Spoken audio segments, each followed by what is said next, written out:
Everyone, আমি শ্রেয়া মজুমদার। আমার গল্প পড়তে এবং বলতে দুটোই ভালো লাগে। তো আজকে একটা গল্প বলবো, যে গল্পটা হচ্ছে লালু। যে এইবারে আবার নতুন কিছু কাণ্ড ঘটিয়েছে। সে নতুন করে আবার লোকজনকে ভয় দেখিয়েছে। কিভাবে ভয় দেখালো, কেন ভয় দেখালো, কি বন্ধ করাতে পারলো, মানে সেই ভয় দেখানোর কনসিকুয়েন্সটা কি হলো, সব জানবো আমরা। তো চলো শুরু করা যাক। তো এইখানে লালু এমন একটা ছেলে, যে ছেলেটা খুব হেল্পফুল, দুষ্টু কিন্তু হেল্পফুল। মানে ওকে এক ডাকে সব জায়গায় পাওয়া যাবে। ও ধরার বললো যে ভাই আমার ছাতা ভেঙে গেছে, আমার ছাতাটাকে একটু জুড়ে দিতে পারবে? জুড়ে দেবে। বাবা আমার জামাটা ছিঁড়ে গেছে, একটু সিঁড়ি করে দিতে পারবে? তো সঙ্গে সঙ্গে, বা আমাকে যা এইটা একটু তুলতে ওটা একটু করতে হেল্প করে দিতে পারবে? তো সঙ্গে সঙ্গে সেখানে হাজির। ঠিক আছে। তো তখন ও স্কুলে পড়তো। এবার তো তখন ও এতটাই মানে কি বলবো হেল্পফুল ছিল। ওর ব্যাগে এমন অনেক জিনিস পাওয়া যেত যেটা লোকেদের অনেকের ব্যাগে পাওয়া, মানে অনেকের কি কারোর ব্যাগে পাওয়া যেত না। ওর ব্যাগে এমন কিছু জিনিস পাওয়া যেত, যেরকম ধরো ঘোড়ার নল, তারপরে কি বলে হামানদিস্তার ডাটি, তারপরে আবার নড়ুন, তারপরে আবার ভাঙা ছুরি ফুটো করবার জন্য, এইসব অনেক কিছু পাওয়া যেত ব্যাগের ভিতরে। তারপর ধরো তুরপিনের ফলা, এসব অনেক কিছু পাওয়া যেত। মানে ওইগুলো দিয়ে কি করতো, মানে বন্ধুদের কারো ধরো ছাতা ভেঙে গেছে, তো ছাতাটাকে জুড়ে দিত। আবার কারো স্লেটে ফ্রেম আঁকতে হবে, ঠিক আছে, ফ্রেম এঁটে দিত। তারপরে আবার কারো ধরো জামাটা ছিঁড়ে গেছে, তো বাড়ি ফিরবে কি করে, বা বাইরে বেরোবেই কি করে? তো সেভাবে ও জামাটাকে সঙ্গে সঙ্গে ছিঁড়ি করে দিত। বাট এইসব কিছু ছোটোখাটো গুণ ছিল।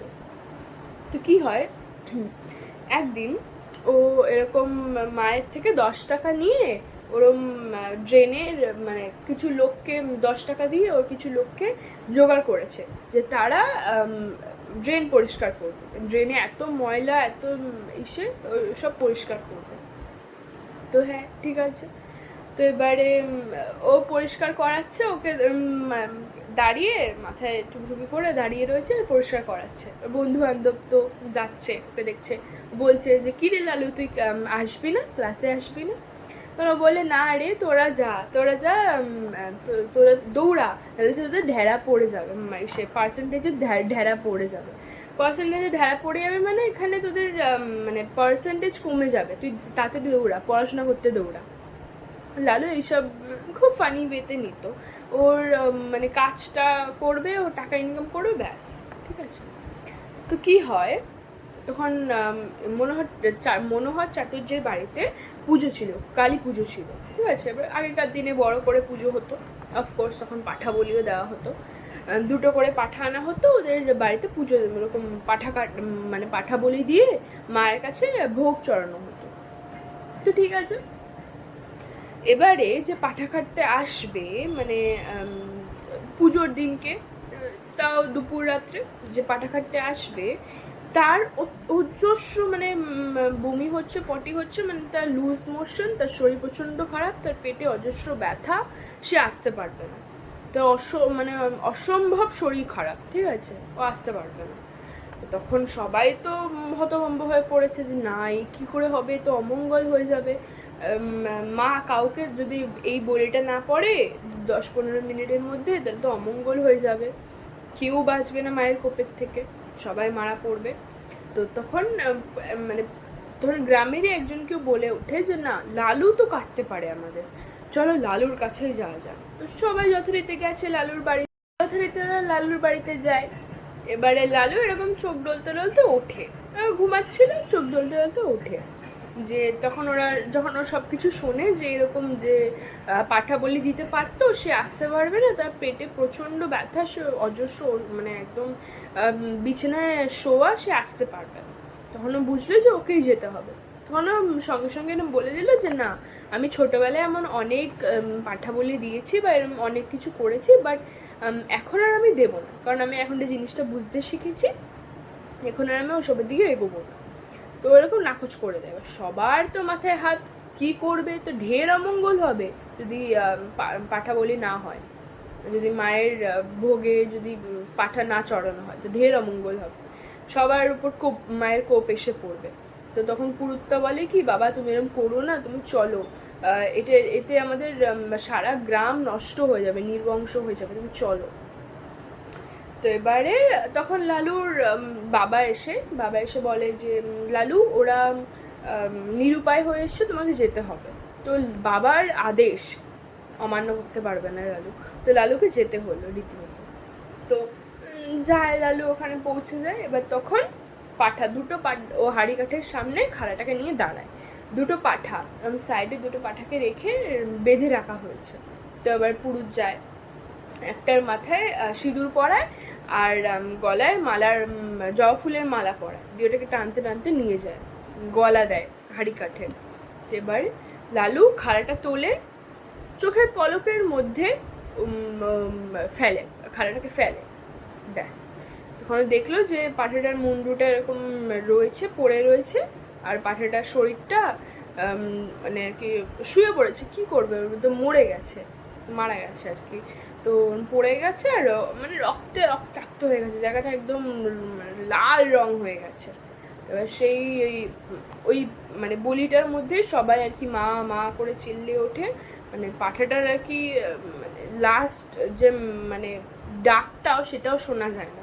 সবে এত ঢেড়া পিঠাচ্ছে, এত কি বলে ড্রাম পিটোচ্ছে, মানে সবাই আর কি একদম ঢোল পিটোচ্ছে, সবাই মা মা করছে, জগধ্বনি দিয়ে উঠলো। তো এবারে শেষ, নেক্সট পাঠাটার পালা। এবারে নেক্সট পাঠাটা দূরে দাঁড়িয়ে দাঁড়িয়ে কাঁপছে।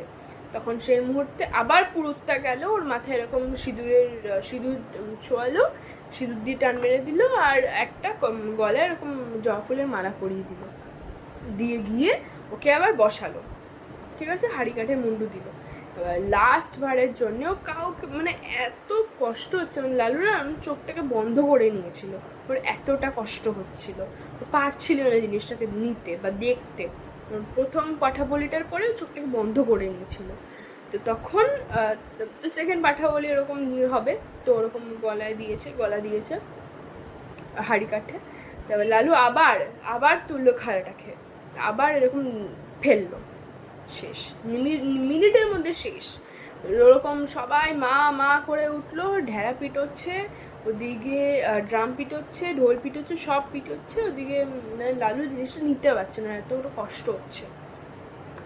তো তখন ও তখন ওটা করে ও কিছুক্ষণ দাঁড়িয়ে রইল চোখটাকে বন্ধ করে দিয়ে। তখন তারপরে ওরকম মাথায় খাড়া ঘুরাচ্ছে, রীতিমতন জোরে জোরে খাড়া ঘুরাচ্ছে, ঠিক আছে, খাড়া ঘুরাচ্ছে। তখন বলছে, আর পাঠা কই, আরো পাঠা নিয়ে এসো, আমি আরো পাঠা বলি দেবো, মায়ের আদেশ আছে।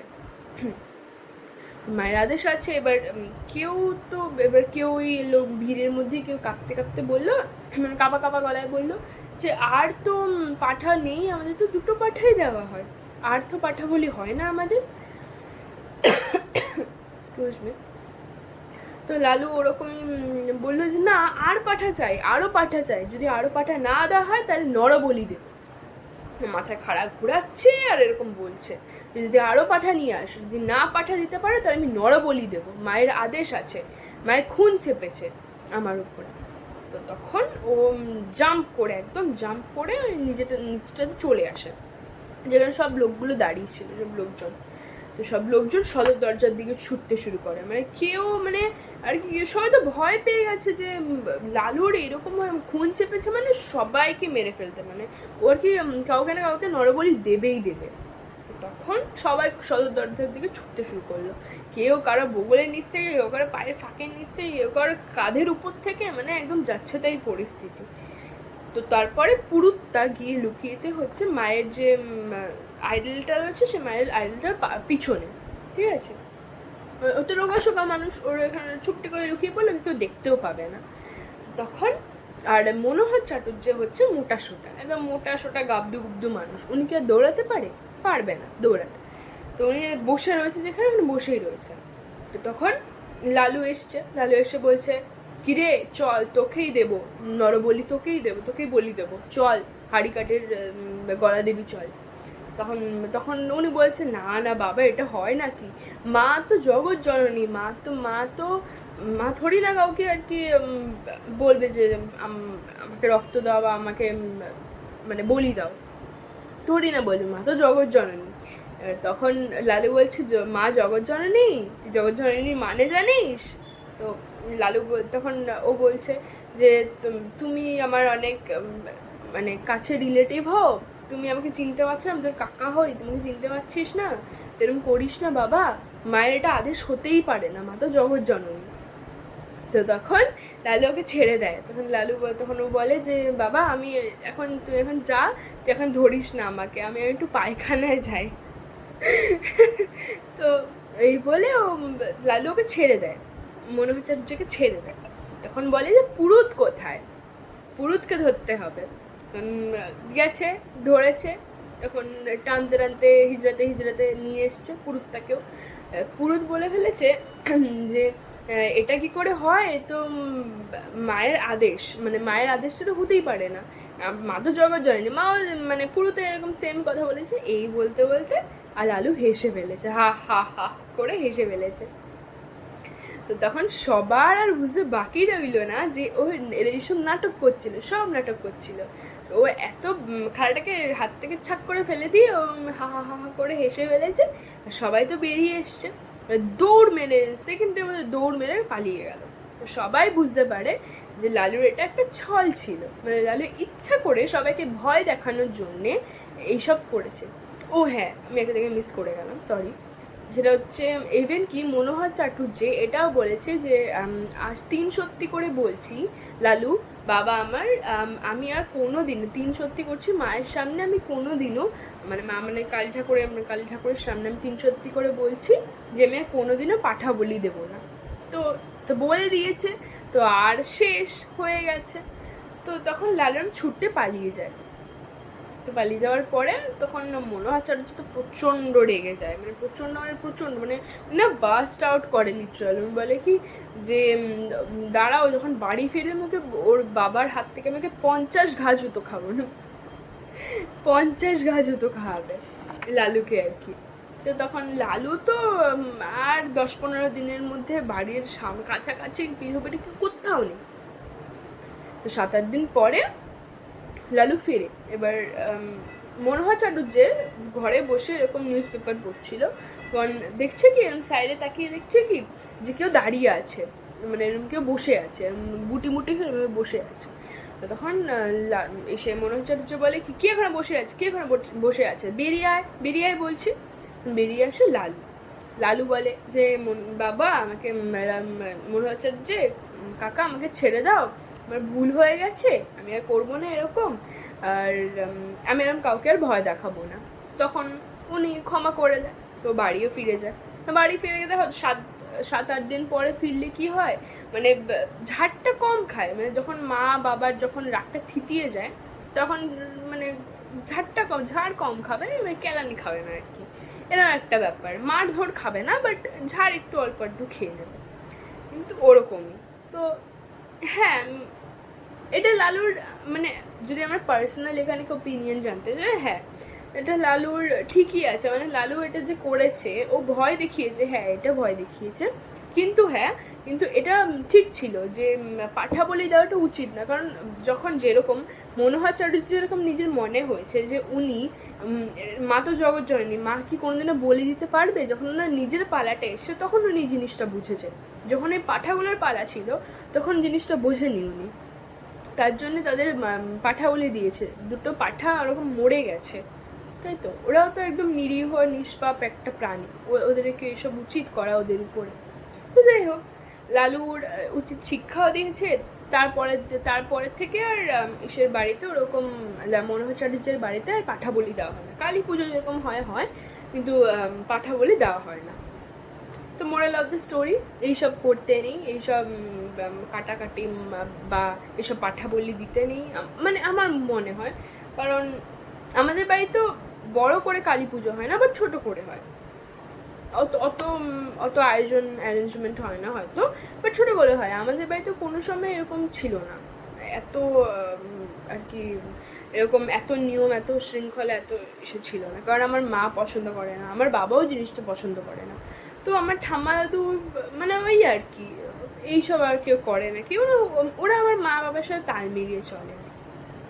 তো যাই হোক, তো চলো আজকের মতন টাটা। তো তোমার যদি ভালো লাগে তাহলেও বলো, যদি খারাপ লাগে তাহলেও বলো, যদি কোথাও আবার ভুল ত্রুটি হয়, যদি কোথাও আমি কিছু মিস করে যাই, সেটা আমাকে বলে দিও। কারণ আমি অত বাংলায় অত ভালো না, তো তাই বলছি যে আমি কোনো যদি জায়গায় মিস করে যাই বা কোনো ভুল হয় বা কিছু দেখো যে আমার ভালো না জিনিসটা, বলতে পারো, কমেন্ট করতে পারো তোমরা।